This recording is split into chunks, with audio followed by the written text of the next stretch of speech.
What's up, guys? It's the Merc here from Bullshit Games, and today I kind of want to do a what's in the box model review video, since we haven't done one of those in a while.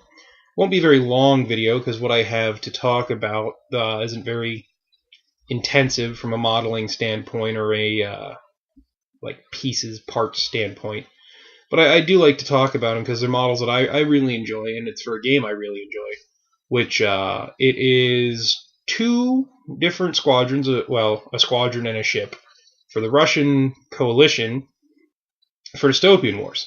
The Russians have kind of slowly become my favorite fleet. I still love my Federated States of America, but compared to the gunlininess of the FSA, the getting in there brawler style of the Russians is something I almost prefer. At this point, I almost have my Russians flushed out to where I want them, because I picked up these two units.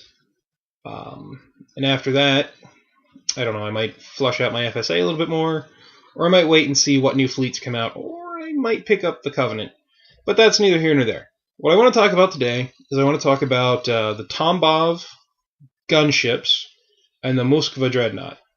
Now, the first thing, I'm sure everybody that has bought Spartan games knows. This is the packaging. This is the packaging that your ships come in. This is, you can see, for the Tambovs. Now, I know Spartan has stopped putting stat cards in the packaging with newer Dystopian Wars models, which I'm fine with, because anything that's not in the rulebooks, they put up on their website to download as a PDF. So, I mean, you don't need the cards. They're nice to have, but you don't need them. And as a Russian player, I found that all the cards that I get are pretty much not usable anyway, because the new PDF changed some of the rules. However, the Tambovs came with a card. So if you don't know what the stat cards for Dystopian Wars look like, these are it. Explains the basics of your ship. Now, the Tambov blister comes with 3 ships, and they're basically like the cruisers. They're just a little up-gunned and up-armored. So this is the Tambov from the side.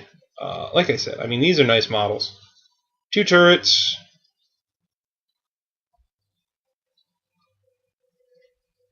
Let me see if I can give you... There we go. That's a nice, like, view from the top. You can see that for, I mean, they're resin models, and they have good detail. Now, parts-wise, all I had to glue on were the 2 metal turrets and the conning tower, which to all the scale modelers out there, if I used the wrong term for the bridge and that area, I apologize. I don't know if it's the bridge or the conning tower or what. I'm not that nautical savvy. And this is the third one. I tried to kind of alter my turret position on each ship to make it a little different, since there's 2. But those are the Tambovs. And I mean, I think they're cool looking ships. I like the Russians. The Russians have a very just bulky, full-on brawler feel and look to them, and it's kind of the way they play. I mean, the very heavy armor and short-range, powerful guns. So you have to really get into your opponent's battle line to really mix it up and do what you want to do. And that, to me, is part of the appeal of the Russians, because I kind of like getting in and getting dirty. I've not tried boarding, though. I don't know.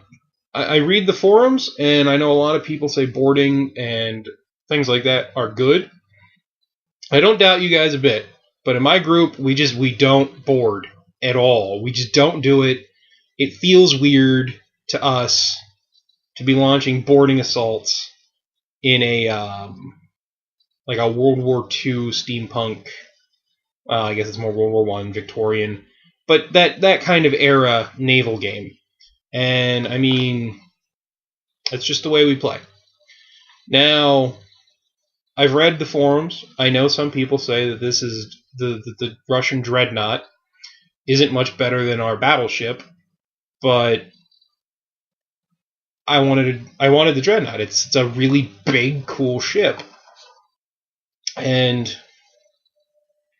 that's it, boys and girls. That is the Russian coalition dreadnought. It's so chunky, I'm having a hard time getting it in the frame. But it has 3 main turrets, just like the battleship, but it also has these 2 beam turrets. I mean, it's just impressive. There's a... Oh god. For some reason that I do not know, the glue has refused to set on that turret. But that is the Moskva class Russian dreadnought. Again, it too came with a card. I don't know if the stats on this are right or not. But I mean, the detail, I mean, I don't know if you can see it on this camera, because this camera's kind of crappy. But the detail on these is really nice. Really nice for resin ships that are just flat on the bottom, so it's all just one mold, I guess. This one was, I'm going to say, 3, 4, 5, 8 pieces. The conning tower, or bridge, again, I don't know, is 3 pieces that you glue together and pluck on. The 2 beam turrets, and then the 3 regular turrets. There's not a lot of assembly to these models, which is nice. I mean, they're really easy to just put together and play. And really, in a pinch, if you just want to get them on the table and play a game, you don't actually have to glue them. You can just set the turrets in. You can set the bridge up and go from there. Which, I mean, if you bump it, some things might fall off, but it's completely doable. And like I said, I mean, I think you guys can probably tell from the pictures, from seeing those ships, the Russians are very in-your-face kind of ships. They don't have guns that fire much beyond 16 inches, which is kind of annoying sometimes because they're a little slow, but they have the armor to soak up hits until they get in there. I'm going to add those to my fleet that I already have. That's kind of sort of going to round out my Russians, I think. I still need to get their repair ship, which I think you get 2 of those in a blister. And I would like to get a few other odds and ends for them, like their icebreakers, because I think that's just cool. But all in all, that fleet's about finished. I have a pretty good paint scheme in my head for them. I don't know how it's going to look as I translate that from my mind to the ships. But I'm hopefully going to have some models painted up for them soon to help, show you guys what I'm doing with mine. Maybe inspire you, probably not, to put some paint on yours and, get out there and play some games, because I think Dystopian Wars is a fantastic game, and it's a lot of fun to play. Hopefully, you guys like the video. If you were thinking about getting the Tambovs or the Moskva Dreadnought, I would, from a model standpoint, from the way they look, from the ease they have in putting them together, I would say go for it. I can't tell you from a gameplay point of view yet because I haven't used them. I'm sure the Tambovs are worth it. I mean, they're 2-turret, they're upgun cruisers. The Moskva, I don't know. The jury's out. I've not read the most promising of things on forums, but I like to try things before I write them off due to internet wisdom. So we'll see. Hopefully you guys like the video. If you do, give us a like, comment, share, anything you might want to do. We appreciate it. We always enjoy your guys' support, and we will see you next time here on Poolshed Games.